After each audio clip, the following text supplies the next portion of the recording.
बाधाएं आती हैं आए, घिरे प्रलय की घोर घटाएं, पांव के नीचे अंगारे, सिर पर बरसे यदि ज्वालाएं, निज हाथों में हंसते हंसते आग लगाकर जलना होगा, कदम मिलाकर चलना होगा, कदम मिलाकर चलना होगा।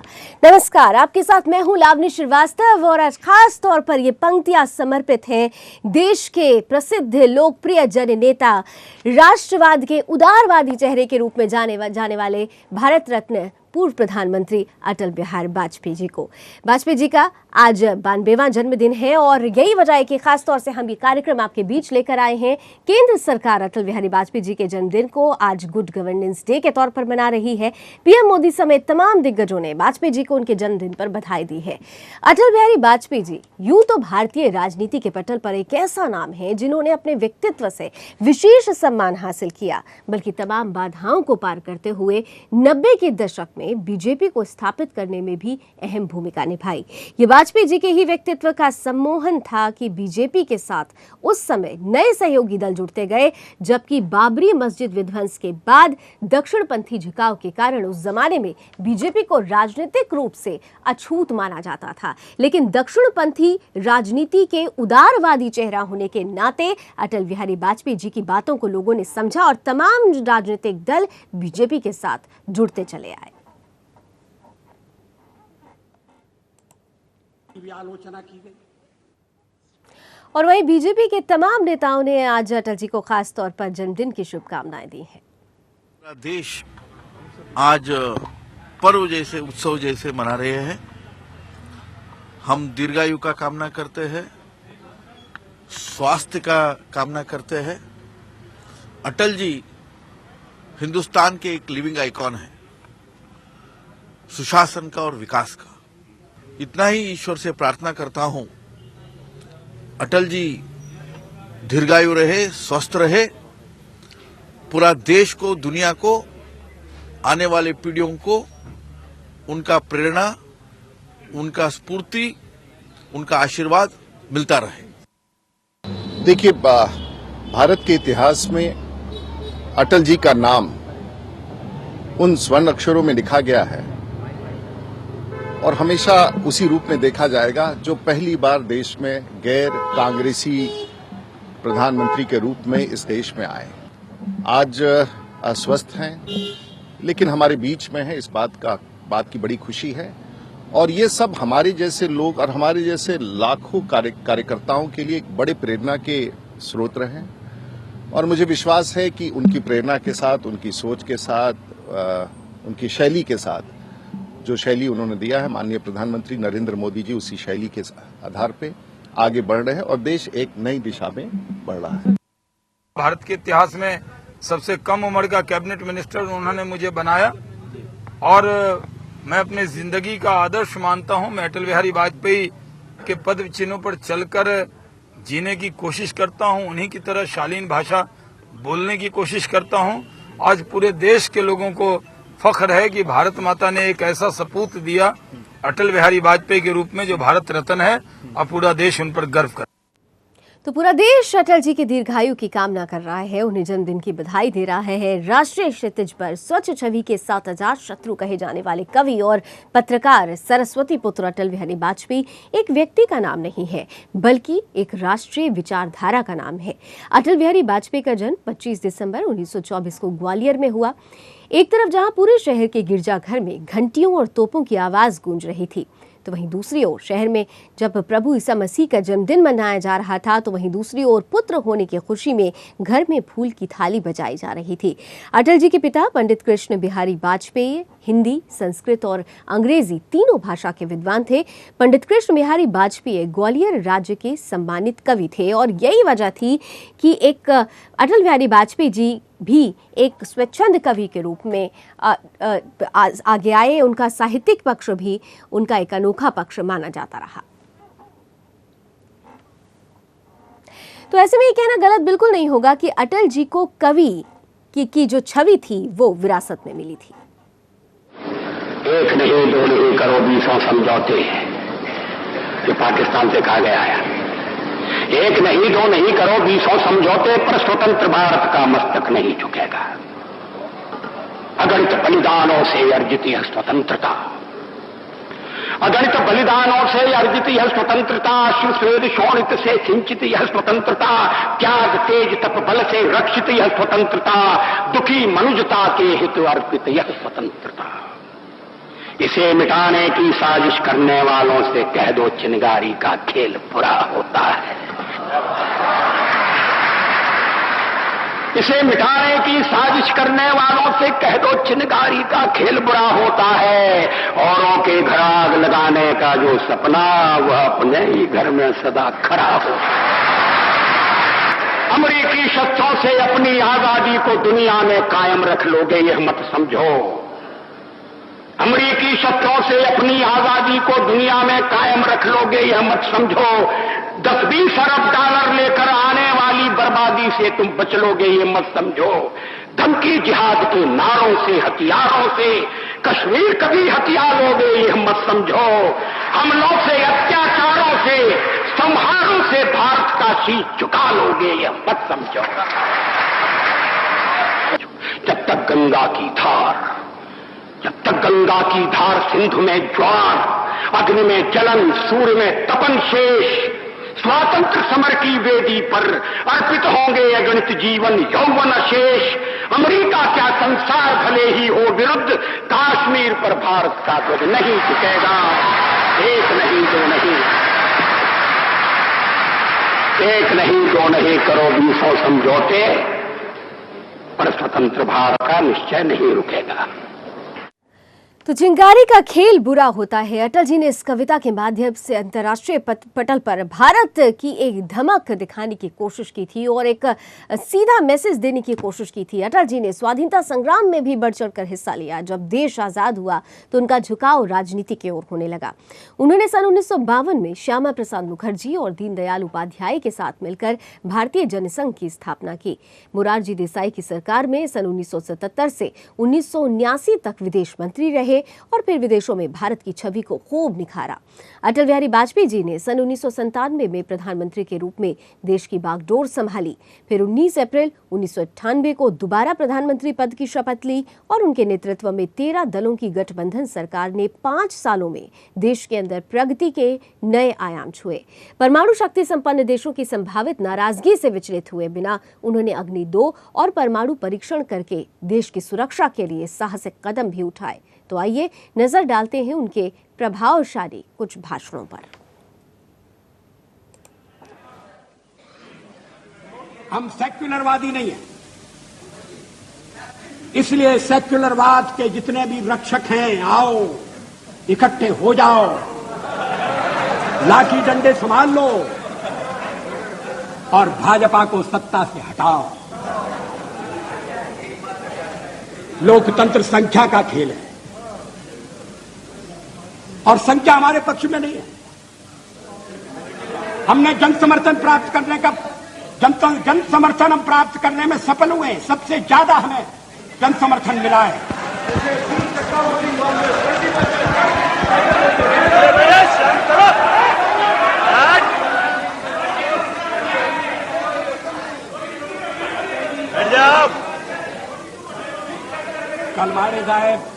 कलमाड़ी साहेब काय म्हणतात मला ऐकू नहीं येते। कलमाड़ी साहब क्या कहते हैं ये दूसरों को समझना मुश्किल।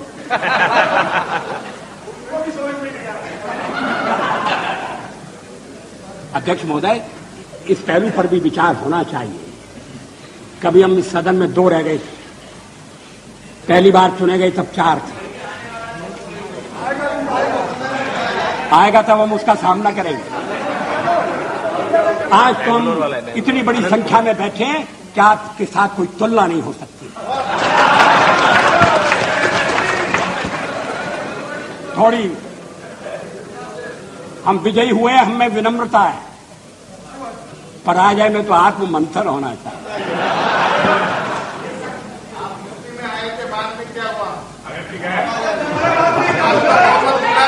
आप सारे देश में थे, अब क्या हो रहा है? अब आज इस स्थिति से आप संतुष्ट हैं तो मुझे कुछ कहना नहीं, मैं इसमें पढ़ना नहीं चाहता। इस देश में इस समय लोगों के विचारों में मंथन चल रहा है, चिंतन की दिशाएं बदल रही हैं। लोग पुरानी मान्यताओं को फिर से कसौटी पर कस रहे हैं। मेरी समझ में नहीं आता कि जब संविधान के निर्माताओं ने शादी ब्याह के एक कानून बनाने की सिफारिश की और यह कहा कि राज्य उसकी तरफ ध्यान देगा, तो क्या वो सांप्रदायिक कारणों से प्रेरित थे? क्या यह सांप्रदायिक मुद्दा है? क्रिमिनल लॉ एक है, सिविल लॉ एक क्यों नहीं हो सकता? गोवा में अभी भी सिविल लॉ एक है। अगर मुस्लिम मित्रों को उसमें कठिनाई है तो वो कठिनाई आकर बता सकते हैं, ये कह सकते हैं कि हमें थोड़ा और समय चाहिए अपने समाज को तैयार करने के लिए। ये नहीं कहा जा रहा है और दल भी इस बात के लिए उन्हें प्रेरित नहीं कर रहे हैं कि थोड़ा बहुत तो संशोधन करो, वक्त बदल रहा है। इस्लामिक देशों में पर्सनल लॉ में संशोधन हो रहे हैं, या थोड़ा परिवर्तन होना चाहिए, जेंडर इक्वलिटी का मामला है। तो यूनिफॉर्म सिविल कोड को लेकर भी पूर्व प्रधानमंत्री अटल बिहारी वाजपेयी लगातार आवाज बुलंद करते रहे। और प्रधानमंत्री अटल बिहारी वाजपेयी के लिए अगर कहा जाए कि नंबर ऑफ वोट्स लेना तो बहुत आसान है, लेकिन नंबर ऑफ हार्ट्स यानी दिलों में जगह बनाना बहुत मुश्किल होता है। लेकिन अटल बिहारी वाजपेयी जी ने लोगों के दिलों में जगह बनाई और यही वजह है कि विपक्षी भी अटल बिहारी वाजपेयी जी को उतना ही सम्मान देते हैं जितना बीजेपी या देश की जनता देती है। पूर्व प्रधानमंत्री अटल बिहारी वाजपेयी जी का एक मंदिर भी है। जी हाँ, एक मंदिर है जो ग्वालियर में है। उनके इस मंदिर में रोज संध्या आरती होती है। हिंदी दिवस और अटल जी के जन्मदिन पर यहाँ विशेष पूजा की जाती है। अटल जी के जन्मदिन पर यहाँ सर्वधर्म प्रार्थना और भजन भी गाए जाते हैं। इसके बाद अटल जी की आरती की जाती है। इस मंदिर को स्थापित करने वाले विजय सिंह चौहान के मुताबिक अटल जी हिंदी माता के सपूत संत है, इसलिए उनका मंदिर हिंदी माता के नजदीक बनाया गया। हिंदी दिवस और अटल जी के जन्मदिन पर यहाँ विशेष पूजन अर्चन होता है। इतना ही नहीं, विजय सिंह ने बताया कि मंदिर के लिए अटल बिहारी वाजपेयी की प्रतिमा बनवाई जा रही है, जिसे इस मंदिर में जल्द ही स्थापित किया जाएगा।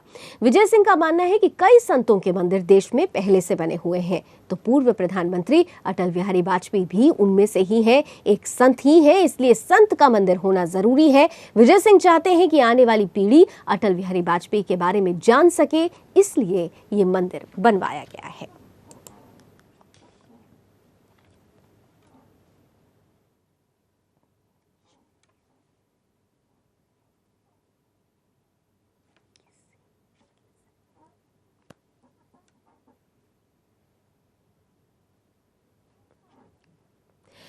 तो ग्वालियर के रहने वाले हैं अटल बिहारी वाजपेयी जी, तो ऐसे में मध्य प्रदेश के मुख्यमंत्री शिवराज सिंह चौहान भी अटल जी से मिलने के लिए उनके आवास पर पहुंचे और उन्हें जन्मदिन की ढेरों शुभकामनाएं दी। तो अटल बिहारी वाजपेयी जी, भारत रत्न और पूर्व प्रधानमंत्री अटल जी जो आज 92 वर्ष के हो गए हैं, देश भर से उन्हें शुभकामनाएं दी जा रही है। उनके स्वास्थ्य को लेकर कामनाएं की जा रही हैं, दीर्घायु होने के लिए उनके लिए कामना की जा रही है। और यही वजह है कि मध्य प्रदेश के मुख्यमंत्री शिवराज सिंह चौहान, क्योंकि अटल बिहारी वाजपेयी जी मध्य प्रदेश के ही रहने वाले हैं, ग्वालियर से उनका नाता है, ग्वालियर उनका होम टाउन है, इसलिए मध्य प्रदेश के मुख्यमंत्री शिवराज सिंह चौहान खास तौर से अटल जी से उनके आवास पर मिलने पहुंचे और उन्हें बधाइयां दी, शुभकामनाएं दी और उनके दीर्घायु की कामना की।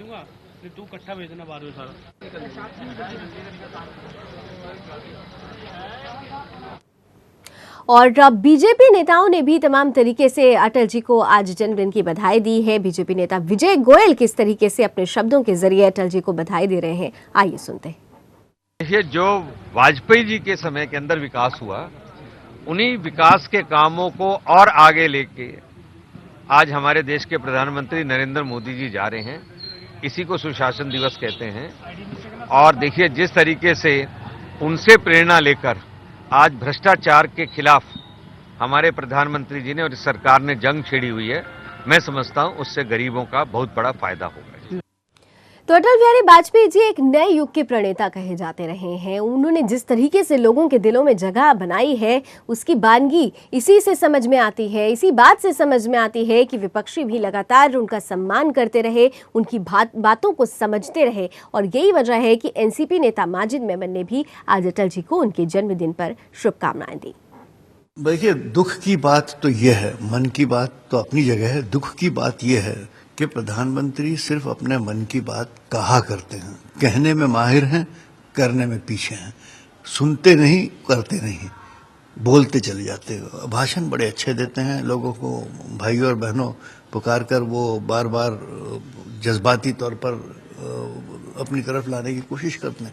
मगर ये सारी चुनावी हथकंडे हैं, ये सारे जनता को और देश को चलाने में, हुकूमत करने में ये सब हथकंडे नहीं चलते। वहाँ तो जमीन पर ग्राउंड रियलिटी देखी जाती है। आपके इस कदम से कितना नुकसान हुआ, इस कदम से लोगों ने कितनी कठिनाइयाँ उठाई, तो जनता इसका जवाब चुनाव में देगी। तो अटल बिहारी वाजपेयी जी जहां एक लोकप्रिय जननेता थे, वहीं उनका एक साहित्यिक पक्ष भी है। उनके कवि होने की तस्वीर उनकी कविताओं में परिलक्षित होती रही है, विरासत में मिली थी उनको। ख़ास तौर से जो उनकी ये अदा है, जो उनकी ये ख़ास तौर से उनका जो ये आकर्षण रहा है। तो हम चलते चलते भी आपको छोड़ जाते हैं अटल बिहारी वाजपेयी जी की कुछ खास कविताओं के साथ, जो खुद उनके स्वर में स्वरबद्ध है। एक नहीं दो नहीं करो बीसों समझौते, जो पाकिस्तान से कहा गया है। एक नहीं दो नहीं करो बीसों समझौते, पर स्वतंत्र भारत का मस्तक नहीं झुकेगा। अगणित बलिदानों से अर्जित यह स्वतंत्रता, अगणित बलिदानों से अर्जित यह स्वतंत्रता, अश्रुस्वेद शोणित से सिंचित यह स्वतंत्रता, त्याग तेज तप बल से रक्षित यह स्वतंत्रता, दुखी मनुजता के हित अर्पित यह स्वतंत्रता। इसे मिटाने की साजिश करने वालों से कह दो चिनगारी का खेल बुरा होता है। इसे मिटाने की साजिश करने वालों से कह दो चिनगारी का खेल बुरा होता है। औरों के घर आग लगाने का जो सपना, वह अपने ही घर में सदा खड़ा हो। अमेरिकी शस्त्रों से अपनी आजादी को दुनिया में कायम रख लोगे, यह मत समझो। अमेरिकी शस्त्रों से अपनी आजादी को दुनिया में कायम रख लोगे, यह मत समझो। 10-20 अरब डॉलर लेकर आने वाली बर्बादी से तुम बच लोगे, यह मत समझो। धमकी जिहाद के नारों से, हथियारों से कश्मीर कभी हथिया लोगे, यह मत समझो। हमलों से, अत्याचारों से, संहारों से भारत का शीश झुका लोगे, यह मत समझो। जब तक गंगा की धार, जब तक गंगा की धार सिंधु में ज्वार, अग्नि में जलन, सूर्य में तपन शेष, स्वातंत्र समर की वेदी पर अर्पित होंगे अगणित जीवन यौवन अशेष। अमेरिका क्या संसार भले ही हो विरुद्ध, कश्मीर पर भारत का ध्वज नहीं झुकेगा। एक नहीं दो नहीं, एक नहीं दो नहीं करो बीसों समझौते, पर स्वतंत्र भारत का निश्चय नहीं रुकेगा।